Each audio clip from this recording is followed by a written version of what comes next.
The geometric mean. Before explaining what the geometric mean is, it is worth having a quick look at the concept of arithmetic mean, x, which is a concept that represents the simple average of a set of values. Arithmetic mean of a set of value, a1, a2 and an, is calculated through the formula shown on screen. For example, if for measurements taken give the values 20, 23, 19 and 22 respectively, their arithmetic mean is as shown on screen. On the other hand, if we have a proportion that meets the condition shown on screen, the number x is called the geometric mean of a and b. From the previous proportion, we can write the following.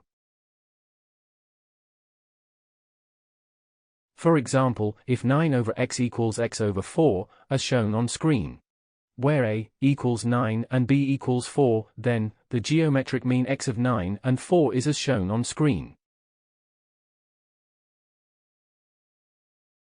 We can extend the meaning of geometric mean for more than two numbers.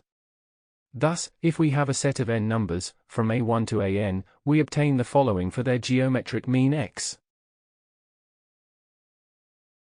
Geometric mean is a very important concept used in finance and banking.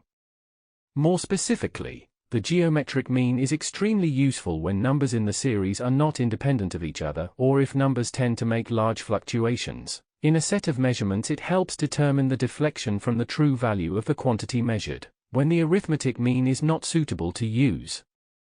Let's consider an example which involves the calculation of geometric mean. Example: a rectangular container has the dimensions 25 cm times 8 cm times 5 cm. The container is melted down and the material is used to produce a cube with the same volume. What is the side length of the cube? Solution. From geometry, it is known that the volume of a rectangular container, cuboid, is as shown on screen. A, B and C are the dimensions of the cube. A equals 25 cm, B equals 8 cm and C equals 5 cm.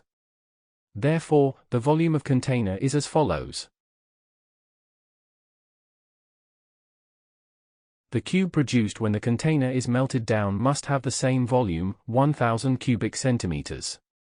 Given that the volume of the cube is x cubed, where x is the side length of the cube, we use the concept of geometric mean to calculate it. Hence, we obtain the following. Calculators and tutorials, please visit www.icalculator.info.